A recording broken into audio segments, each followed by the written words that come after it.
touched on today, this is not an official training on restorative practice. That is something that is available.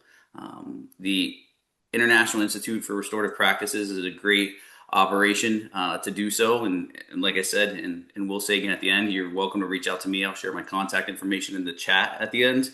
But if your school district is interested in officially being trained up in restorative practice, that is something that available that I can assist you all with. But what we're looking at today is, again, not setting up a holistic PBIS program or setting up restorative practice as a whole and training your staff, but how you can take restorative practice and embed it in each phase of your PBIS MTSS system. So it's intended for those who might be starting out. It would be a perfect opportunity that if you guys are at the ground floor of creating your PBIS program, to consciously kind of simultaneously embed restorative practice in that as you're developing things. But also if you already have an up and running PBIS program, to consider making restorative practice a key aspect of that system. Which one So did our you? goals. Yeah, today. Which one did I go on then? Wait. Oh, find me. Please So remember our goals. to. Wait, Our I goals don't know which one I went on. will be So that by Lisa the end just of sent me this, the you guys link. I'm will gonna have an forward you the link. understanding. Oh, she just sent it to I'm you. viewing Michelle Strasser's screen.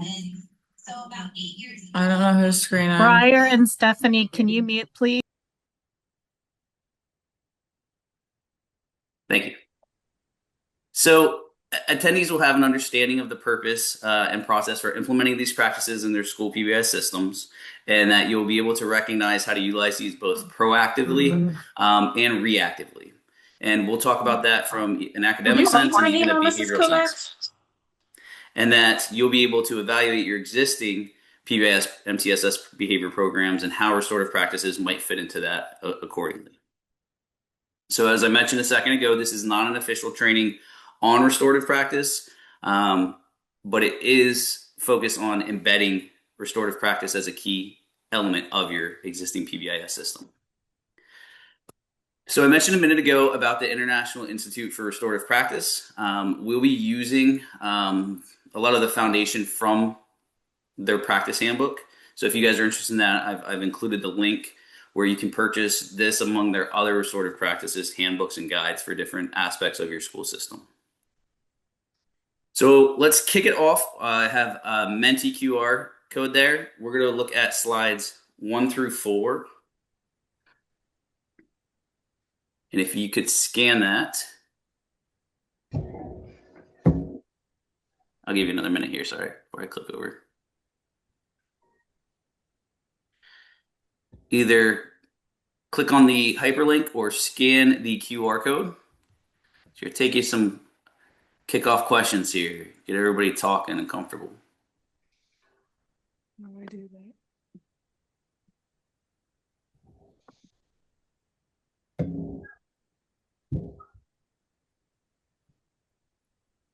All right, so first hard-hitting question of the day. Pizza or burgers?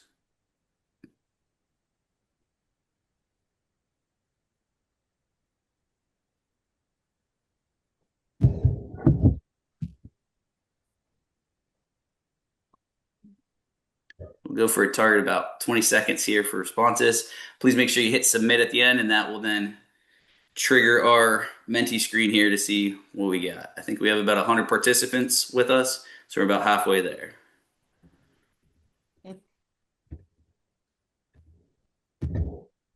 This one's not even close.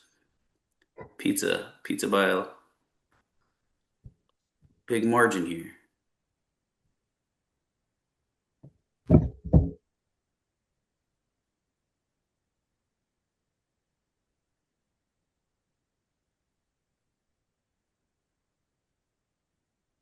All right, looks like we're settling at 54-16. Pizza taking the win over burgers. What about beach or lake? Ooh.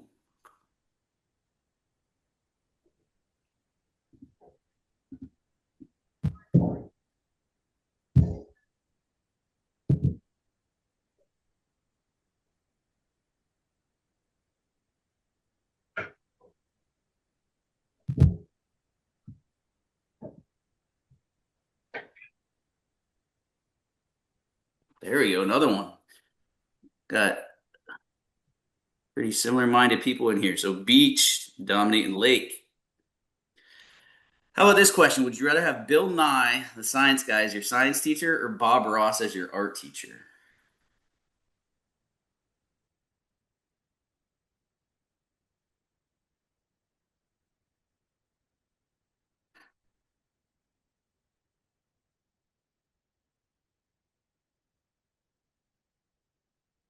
All right.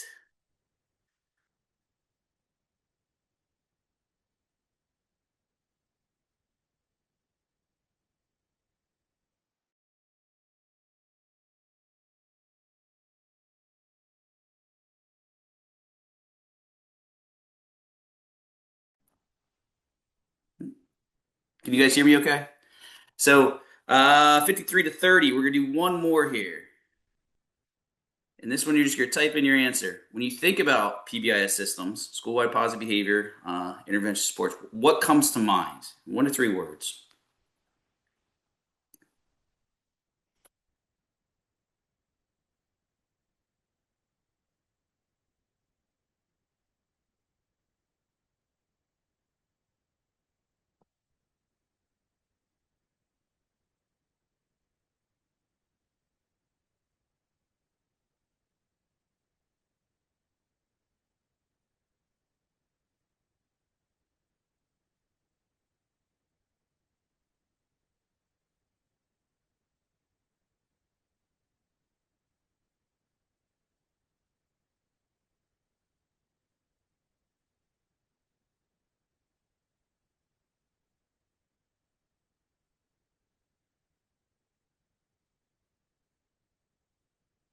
All right, looks like it's settled in there in the word cloud, with positive being the strongest response. Seeing their expectations, reinforcement, support, rewards, team, behavior. I like the word systems. Stress that a lot with PBIS, that it's not this little side kind of piece activity or program. It is the foundation of everything you do. So we're going to just take a break from these questions for a second because there's a reason I want to start our sessions early on with these, right? So the why to doing a Menti or any other type of survey in this process, and I'll request that you can either use chat or you can turn your mic on if you'd like to offer up. But anybody out there have a thought of what the point of doing something maybe is frivolous as asking if you'd rather eat a cheeseburger versus a piece of pizza? Build agency. Absolutely. Anybody else? I'm seeing a lot of connecting with others, community connection, engagement, ensuring voices are heard in the chat. Excellent. And I like that piece. We'll talk about community. I think you also mentioned voices are heard. Even in this, I'm not gonna lie. Like this is a little bit more out of my comfort zone. I'm a face-to-face person. I've taught online classes, asynchronous and synchronous, but even reading body language and expressions to try to get a feel of people's moods and what they're coming into a session, it's a little bit different dynamic doing this virtually. But in that same way, some people might, and I've been in online classes and online pills courses and everything else. You have those who will often be outspoken, and then you'll have those who you might never hear from at all. Same is true when you're in person. So the idea of giving people an opportunity to express their voice, but get them comfortable with something that they're familiar with, right? Like we don't know where everybody's coming to the table today and their background and their experience and their comfort level, but we can probably assume they've experienced a piece of pizza or a burger or remember Bill Nye, the science guy, and Bob Ross. So it really is that icebreaker. And in this format, I use Menti and it gives us a quick survey. You could use SurveyMonkey or anything else, but even in a Zoom or Google Meet or Teams meeting, using the chat feature and what we call a waterfall approach, where you just say, hey, I'm going to count you down. Here's your prompt. I'm going to count you down in 3 seconds. Everybody type and enter, and then you can just see how many common answers are there. So there's no kind of influence or peer influence, and see how much commonality there is. So it's just a quick, real easy way to get people talking.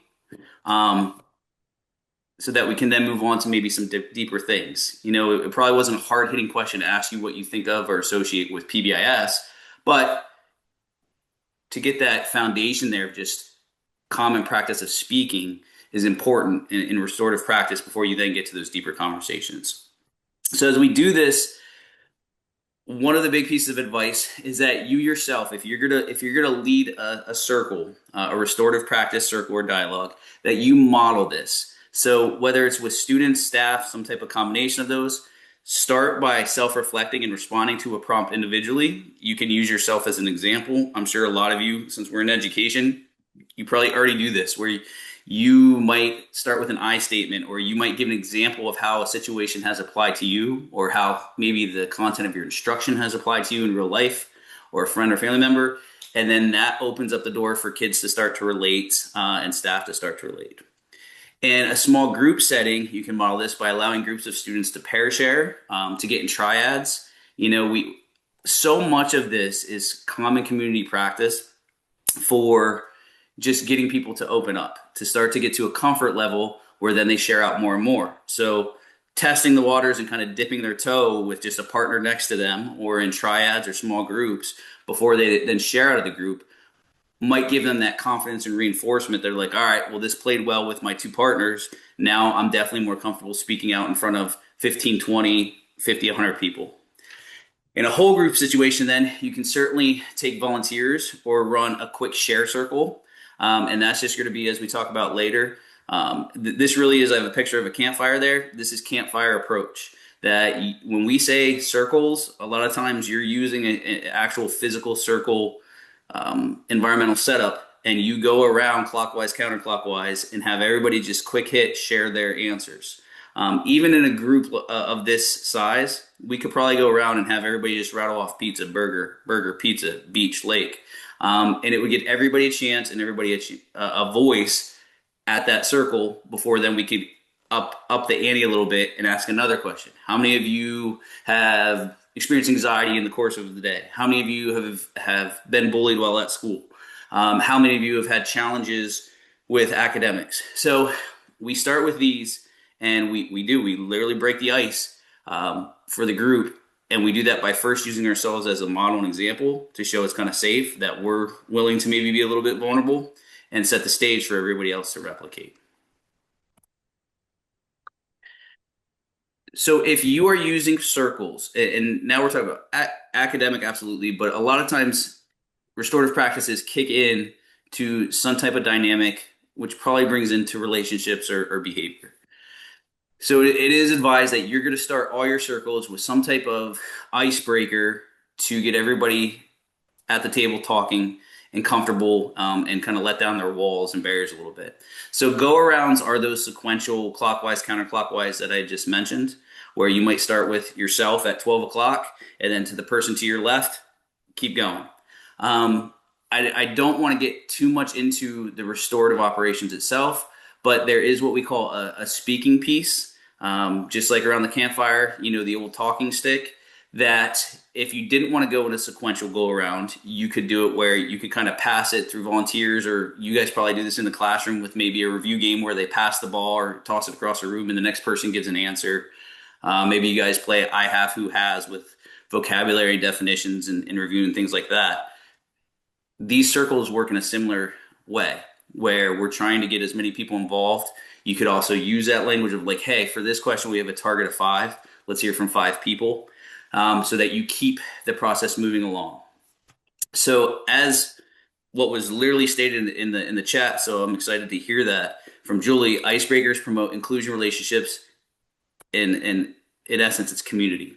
And in the community, there's shared responsibilities and recognition of how these individuals' actions ultimately affect everybody around them. So there's an ownership piece of how it affects themselves, but there's also a piece of really the ripple effect of how it affects others. And that's really at the essence of restorative practice, a key component of what we call affect psychology. Getting certainly the victims of a situation come to the table and express how they've been affected adversely, but getting the individual who might have invoked that damage that needs repair how they start to have a greater understanding of how their words, their actions start to affect themselves and others. Another key piece that you would review in the restorative practice training as a whole is the social discipline window. And this, to me, I'm going to tell you, when I first started with all this, this really kind of hit home to me when I think about my teachers. I even think about myself back when I was in the classroom and my approach to interactions with students, not only academically, but relationship-wise. And so there are 4 panes within this window. The 2 up top, where it's to versus with, we want to get to the with part.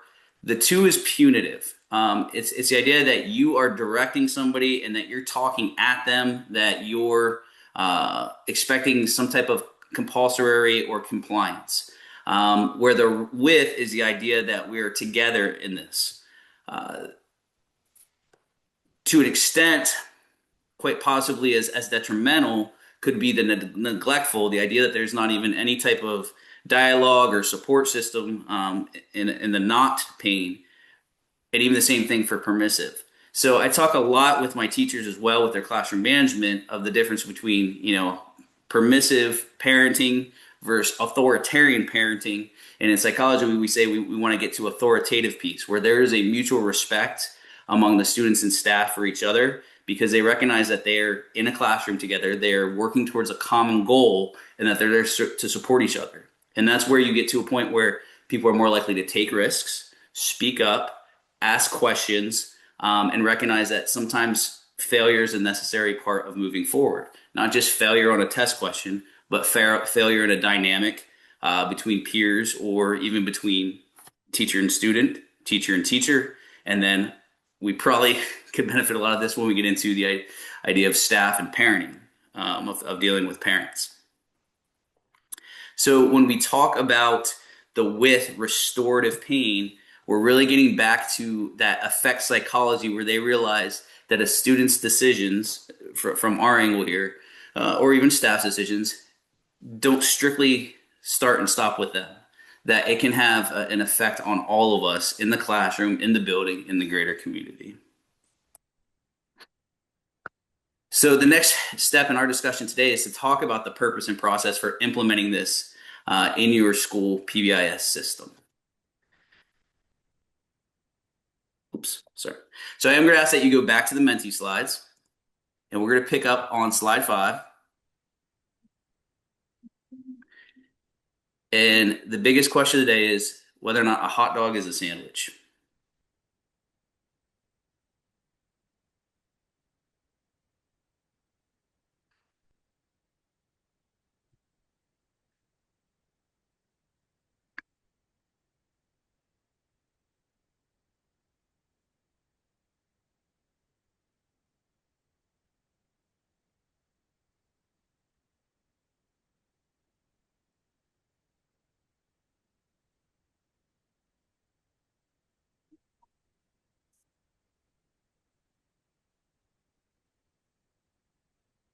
All right, looks like we're settled in there, and the majority of people are saying no.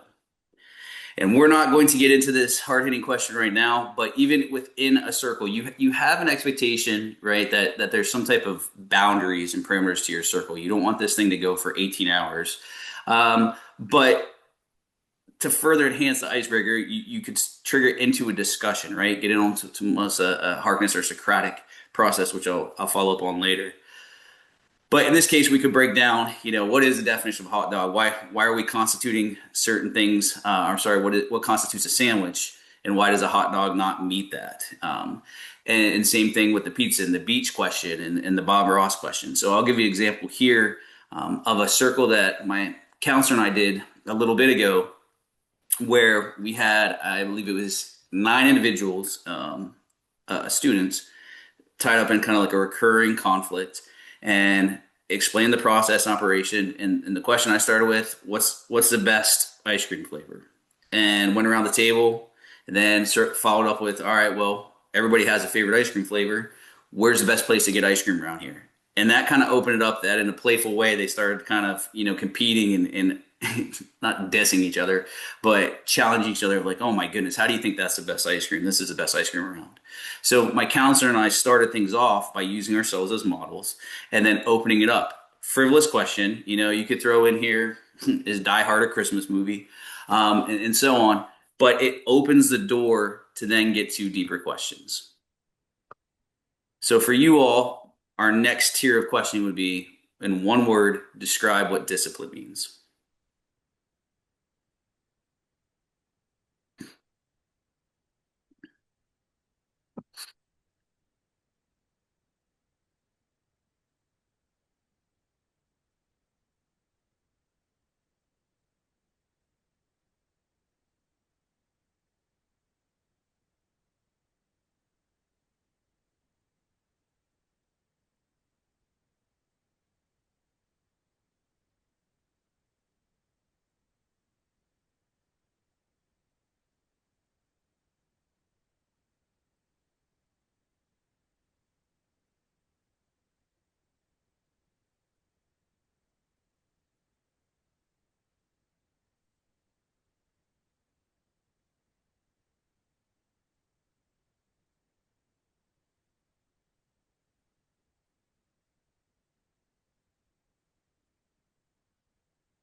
Looks like the word cloud is settling in there. And I'm going to ask if you guys would unmic if you want to volunteer here. I'm squinting, kind of looking in here at some of the terms that weren't as large in response. But when I've done this training, does anybody want to take a guess of what is a highly common answer? Not for you all. And I kind of dropped the ball here. I should have asked you all how many of you are already applying restorative practices in your school in some capacity, because I'm super psyched to see some of the larger answers here. But anybody want to take a stab at what they think the most common answers that I get? Do you usually hear punish? I do. I usually get punishment. And here's the other thing, especially for people, and it was right before Christmas break. I had a parent call and leave me a lengthy voicemail saying, because he caught wind of our approach of large conflict and recurring chronic conflict resolution, and he called and left a voicemail saying he didn't want his daughter participating in any of that blankety blank kumbaya blank, right? So the most common answer when people hear discipline is punishment, punitive. I saw a lot of people put in there, and that's good. That's good for our dialogue here today. And then people who typically view restorative practice as some type of kind of political agenda or outside their local social cultural norm think that if you use restorative practice, there is no punitive piece whatsoever. And that's not true. Restorative practice, it really bridges the gap between a very authoritarian, compulsory, highly punitive piece to then getting what I say to a lot of my staff who might want a pound of flesh for things, which I'm really good that I don't have a lot of teachers. They're embracing this. They recognize this. We're practicing this. But you'll encounter people who they want to draw blood for things, right? And the harshest piece. And when I was in my prior district, which was a fantastic opportunity to experience just the benefits of a lot of therapeutics and home visits and collaboration with social workers and groups and everything else. You get to go to those homes and see what kids are coming from. And I would tell them, A, we're not going to beat the bat out of them. And two, if you think just screaming at the top of your lungs is going to be anything that even like phases them based on what they get at home, you're mistaken, right? We've got to find that authoritative approach where they understand it's really tough love. It's accountability, but they know that you care about them and that you're invested in them. So this is the bridge between it where there's punishment in restorative practice, but it's to get to the point of accountability, particularly for the offender, that they realize the ramifications and the affect psychology of their actions, not only on themselves, but everybody else. And so when I have in advanced tiers, people saying, why are we rewarding bad kids? I go back to the question, why did you recommend the kid for advanced tiers in the first place? Don't you want their behaviors to change? So if we're able to apply an intervention that's customized to them, that's having the positive outcome, what are you complaining about? Like, pick a lane, because we can't have it both ways where you want to just bury the kid and then think that's going to somehow make them more respectful and responsive to your prompts. So I love that within here, there's accountability. I see another big word on there is consequence. I think like discipline, consequence will usually carry that kind of negative connotation. But the reality is, there's my background is political science from the classroom at various levels. There are what we used to talk about positive consequences and negative consequences. There's always a consequence to our actions. It doesn't mean it's bad. It could mean bad. It could be good. There could be intended consequences. There could be unintended consequences. And either of those categories could be both positive and negative. So when we talk about discipline, we want to get to that point of what a lot of you have pointed out with the accountability, that there is consequence. That consequence may be punitive, it may not. So the last piece here, when you think about restorative practice in general, what are some of the words and phrases that you're really thinking about? And it would probably tip the scales in our conversation so far.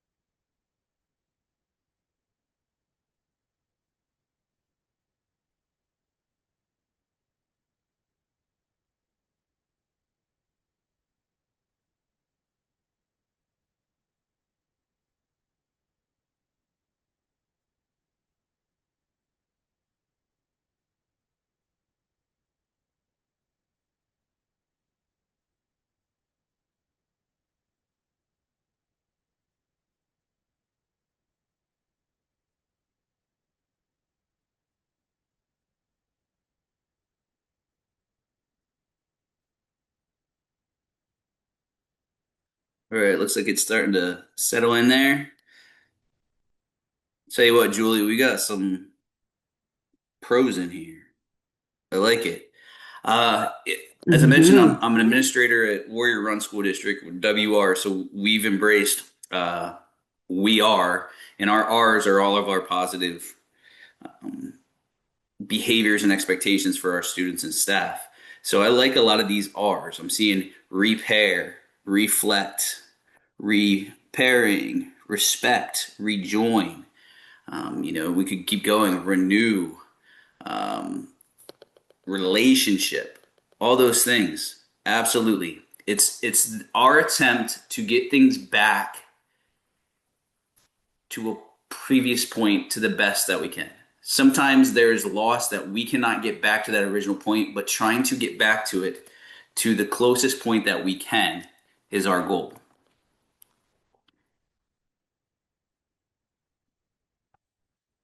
So first with the word cloud of discipline, and several you had this in here, to teach, right? You hear the term like disciple.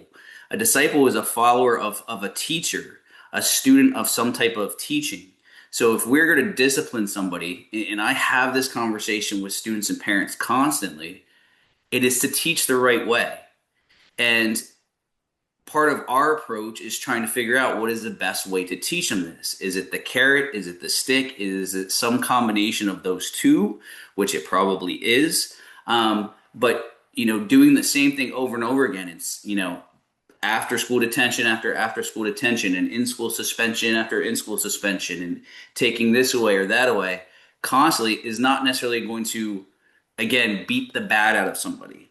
So it's not that we then want to not have the accountability, and I'll speak a little bit to this in terms of the foundations of restorative practice under restorative justice, and that there's an accountability to the whole community. We don't throw that to the wayside. But again, just like with my teachers with advanced tiers, isn't the goal to get them to be learning the right way to do things? Isn't that the ultimate goal? So we can explore different avenues to do so. And then with restoration, it's to bring back to a previous state, to reinstate a status that was previous before whatever damage was done. It's to return or repair something. It's to renovate. And maybe it's to repair to a better state. Maybe if you have a situation of conflict where the two were never in a good position, that this has been something that has been the baseline between them, that they have been nemesis, maybe we can get to the point, and I always say this, it is not realistic that in a school, like in my case, a school of 800 kids, that everybody's going to be friends. You're not going to like everybody. Our goal is not that we're all going to, go out for pizza, bowling, and then have sleepovers and, hang out of school every single day. Our goal is that we're able to respect each other and coexist and be able to get through our day without constant conflict and such rocky, unhealthy, toxic relationships up and down. So maybe there is a point where it's not only restoring back to the original point where you two still hate each other. Maybe it's a point where there's renovation where they at least can coexist. They don't have to attack each other like they previously were. So some of the words that you guys pointed out that hit this definition: regulation, restitution, rebuilding, accountability, consequence, repair. Those are all associations with restorative practice. Now, as I mentioned a second ago, a lot of people think then if it's restorative, then it's all like that parent said, kumbaya BS. It's accountability. The point of talking things out, again, is that not that there's consequence, but I'm going to tell you the beauty of restorative practice is when you can get particularly the offenders to recognize what they quote unquote deserve, what they need moving forward. And that's a big piece for them to actually own what they said or did, recognize who they harmed and how they harmed them, take ownership for the apology. And say it's not just a sorry, it's recognizing what you did, not justifying it, but explaining why you took that approach, because that's the learning piece, right? Part of the reflection is saying this is why I acted the way I did. I'm acknowledging that was the wrong way to handle it. And then talking about how they're going to move forward and how they would handle it in the future, right? It's a 180 approach to things. So punitive is that heavy hand emphasis on making consequences that are hurtful, possible shame. That's a big thing we're not going to get into today, but when you do the extensive training of restorative practice, we talk about the shame piece and mechanism.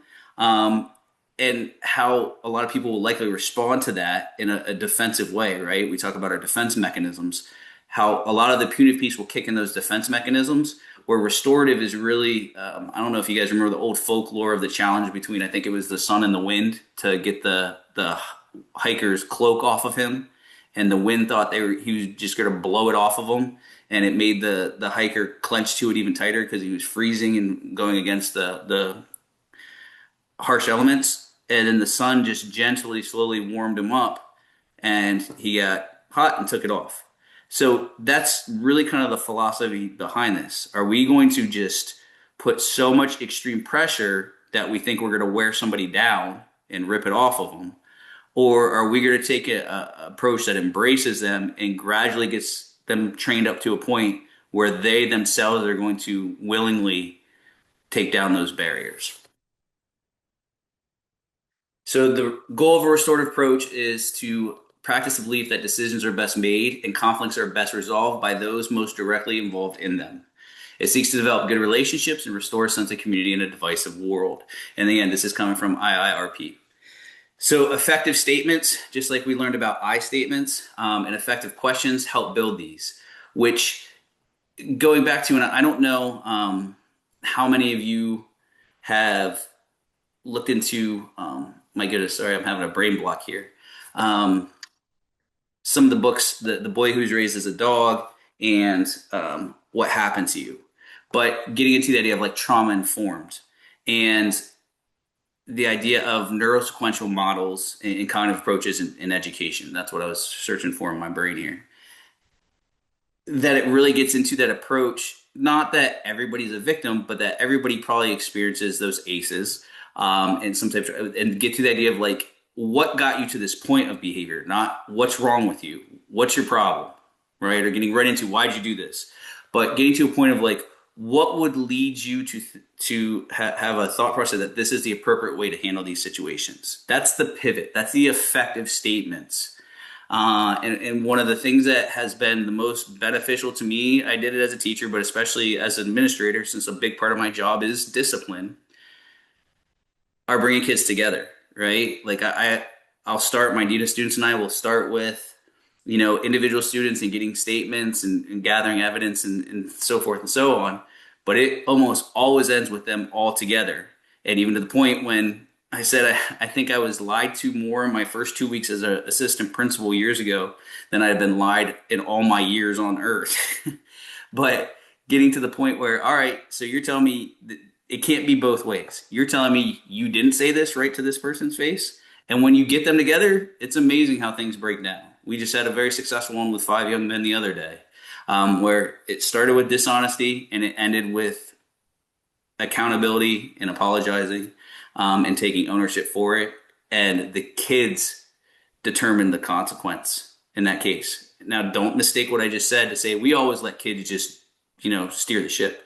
But when you get to it and you recognize that it's a good solution, it's not the worst thing to kind of embrace that, at least early on, right? So this concept of restorative practice comes from restorative justice. And I think that's where some people, when they hear the foundation is restorative justice, some people get defensive with this, and think it's kind of foo-foo stuff. But the reality is, just like within the justice system, our goal is to change behaviors, right? To prevent recidivism, which is repeat recurrence of these negative actions. So from the U.S. Department of Justice, just with consideration of the application of the criminal justice system, 82% of individuals released from state prisons were rearrested at least once within 10 years after release, and 43% within 1 year of release. That is not a good set of odds. That nearly half of all people that you quote unquote were reforming go out within the next 12 months and repeat. And the same thing goes. That's why there's the beauty of PBIS is a data-driven system where you're looking for patterns of behaviors. That's why in your MTSS behavioral approach, and hopefully you guys have a procedural system in place for what qualifies an individual for consideration and evaluation to see if they should be selected as a candidate for tier 2 or tier 2 or tier 3 supports. Is that you're looking at antecedents, time, location, peers. What is the outcome of these things? How has things changed since the last time there might have been something punitive that went in place? So similar to the criminal justice system, our goal is to alter the behaviors in a positive direction. Our target is that there is accountability and active ownership by the offender rather than passive punishment alone. It seeks to get us to a point where we're not going back to the same place before, they were incarcerated, they were locked up, they were in detention, they were in school suspension, whatever it is, that we then just send them back out to, the general population and say, okay, I think we fixed them. They sat for 45 minutes in a classroom after school. I think they're reformed now. There has to be a more active hands-on approach to get them to understand there's consequence for themselves and others, effective consequences. And we got to get to a point where we're not reliving this every day. So with restorative practice, the goal, and I'm going to be full transparency, I would love to be where the target is. We're almost a reversal. So the idea of the proactive implementation versus a reactive application of restorative practices to boost cultural norms and address behavioral concerns is the goal. But I'm going to be honest, a lot of times within the course of my day, due to time restraints, due to I'm not the top of the totem pole, due to apps, right? Like just personnel. Like I would love, I say all the time, like if you want, I'll gladly take 10 more teachers and paras and behavioral intervention stuff. But just not having enough of the resources you need makes it a challenge to be able to embed this to the degree that we know we need. So a lot more of ours, unfortunately, is reactive, but the goal is to be as proactive with this as possible. And I don't know what each of your districts are. It'd be awesome. I hope for you, you have the support that you can get it fully embraced and instituted as a proactive approach. But the goal is that 80% of your restorative practice is coming proactively. What this means, this is tier one. This is the idea of embedding this as a normal operation within your school's procedures. From an academic standpoint, we go right back to the icebreakers. Making kids and staff comfortable talking to each other. Giving them ownership. You talk about depth of knowledge. Getting kids to higher order thinking, because they're not just memorizing content, they're thinking about the relationships of the content with other content. So Harkness model and Socratic method with students as the center and teacher as the facilitator, the guide on the side. From a behavioral standpoint, proactively, tier one approaches to SEL, PBIS, and MTSS, making it normal for kids to participate in goal setting, whether it's academic or behavioral or something otherwise. It could be social peer. Using these type of discussions as baseline screeners for understanding students' needs. You think of even zones of regulation and check-ins. My better half, I definitely married up. She definitely married down. She's a first grade teacher and she's phenomenal. And she often has the autistic support classroom, but she starts every day. Her kids come right in. They move their clip to their zones of regulation. And it just helps. It's an investment that an ounce of prevention is better than a pound of cure, because she's already recognizing when those kiddos come into her first grade classroom where they are and if they're even in a position to start discussing math or reading or anything else. So those schools, I'm confident, who invest in front loading, in embedding this stuff in their tier one and even tier two, like your check-in, check-out groups, or maybe their counseling groups, I think in those cases, they're ahead of the game to then, when things don't go as planned, they can kind of take accountability. I put in there that last bullet. I don't know how many guys use the free resource of First Five. You don't have to reinvent the wheel. I'm all about quote unquote stealing stuff, right? Borrowing stuff. So there's so much in terms of free and paid stuff out there that lends itself for you to take and implement in your class. But First Five, they have it for primary. I'll let you check the link out yourself for time's sake. Primary, intermediate, and high school, where it's just 5 quick things that you could do as icebreakers with your kids while maybe you're taking attendance and whatnot, just to get them comfortable with talking. Has nothing to do with whatever you're teaching. It's just appropriate classroom things that you can get them just kind of comfortable and relaxed and ready to start discussing and opening up their brains. Responsive is only supposed to be 20%. I said my mission is we're probably a reversal of 20-80 rather than 80-20. But with academic related pieces, it's the idea of reflective practices for students if they're not necessarily meeting their academic performance goals. It's share ownership for success and shortcomings in that. It's the opportunity for not only classroom discussions, but maybe small group and then even one-to-one with the teacher. From a behavioral standpoint, it's typically in response to those chronic infractions by an individual or group and those patterns of cultural concerns within a school. And what I mean by that, cultural concerns, you talk about schools, everybody drops bullying. I'm going to be honest, a lot of the things I investigate are more reciprocal, right? That kids are just mutually nasty to each other. I think it's very normal. I'm middle school, junior high. So it's a tough time to get through all those changes and challenges and identifying who you are and where you fit. And it's survival of the fittest. It's Lord of the Flies, right? Eat or be eaten. So kids go on the defensive and they realize if they make somebody else the target, they're not.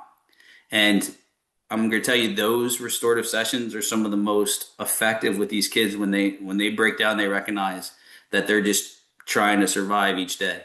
So from a behavioral standpoint, a lot of this, unfortunately, from my end of things, I would love to get to the front end so we can avoid the back end.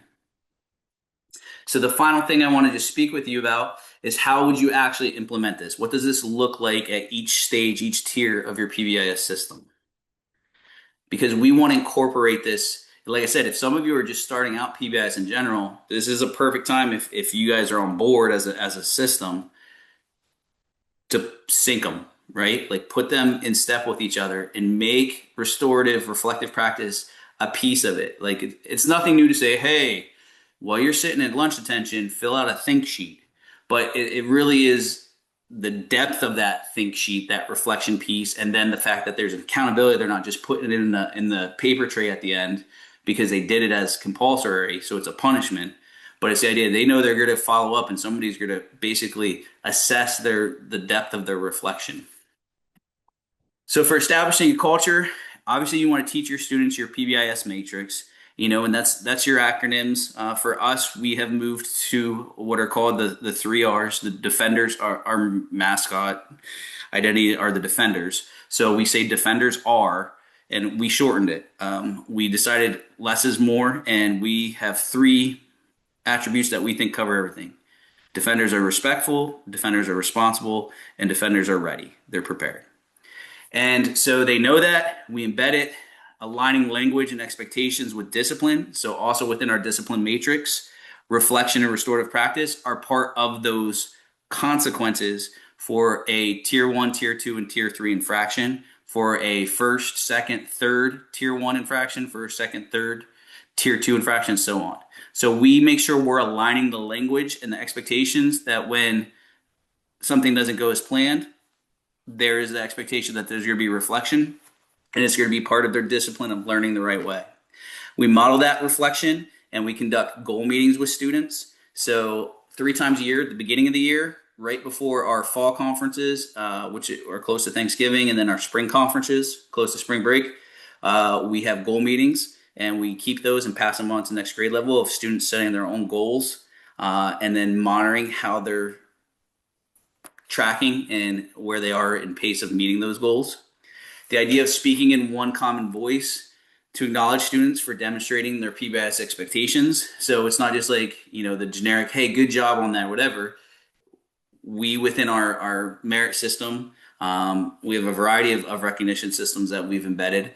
But it's back into that. Thank you for being respectful. I really liked how you fill in the blank. Somebody might win the monthly Ready Defenders or Ready Award. And then that teacher in that class acknowledges the student and why they selected them for that. And then utilizing the circles for conflict resolution, as well as group reflection and brainstorming activities, both an academic and behavioral piece. So what it looks like, and again, I share what I know, which is how we embrace it.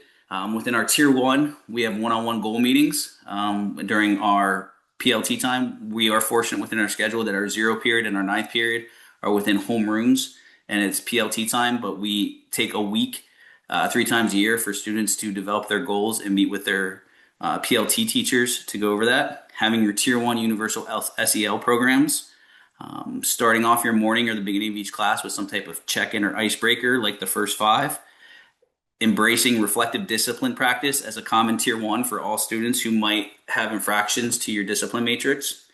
Having those universal recognitions with a pay it forward piece. So here's something that we took from on 2 occasions last spring. We went and observed another school that had a good reputation. It was Jersey Shore Middle School, and a piece that they had within their ticket system is that anytime a teacher would recognize a student, attached to that recognition was a blank ticket where that student, if they voluntarily wanted to, would then turn around and recognize a staff member. It didn't have to be, and this is where we are so pleasantly surprised in doing this for the first time this year. We just assumed a student would turn around and give that same teacher back, hey, thank you. You gave me something, now I give you something.